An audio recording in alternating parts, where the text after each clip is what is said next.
Salam doktor. Salam. Pasiyent deyir ki, əllərimdə keymə var idi. Əvvəl sağ əlimdə, sonra isə sol əlimdə də yarandı. Gecələr yatanda əllərimdə uyuşma hiss eləyirəm. Yanma, ağrı və keyləşmə olur. Həkimə getdim, həkim qanımda laxtalanma olduğunu dedi. Laxtalanma əleyhinə dərmanlar yazdı və mən onları qəbul elədim. Amma heç bir faydası olmadı. Nə edə bilərəm? Təəssüflər olsun ki, bu haldan çox rastlaşırıq.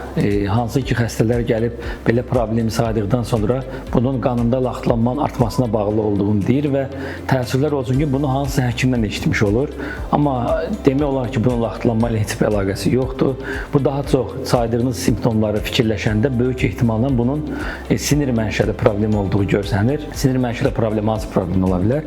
Misal üçün saydığınız şikayətlər həmin pasiyentdə əllərdə tunel sindromları, hansı ki, karpal tunel sindromu və ya kubital tunel sindromu ola bilər ki, bu xəstəliyin ilkin dövrlərində daha çox xəstəni gecələr narahat edən, gecələr üzə çıxan əlamətlər olur. Keymə, yanma, göynəmə hissi, ağrı hissi. Yüngül dərəcələrdə sadəcə gecələr ortaya çıxır, amma ki, daha ağır dərəcələrə çatdıqca bu gündüzə də sirayət edir və xəstəni bütün gün narahat etməyə başlayır. Laxtalanma ilə niyə əlaqəsi yoxdur? Çünki laxtalanmaya bağlı problemdir. Yəni hansısa orada deyək ki, damarın tromla tutulması ola bilər misal üçün.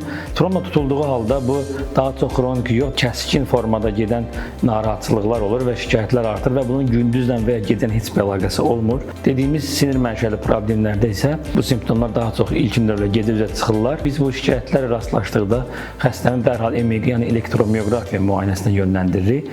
EMG müayinəsi vasitəsilə diaqnoz dəqiqləşdirilir və xəstənin müalicəsinə başlanılır. Və müalicəsinə başladıqdan qısa müddət sonra xəstədən effekt alınır və şikayətlər aradan qalxır.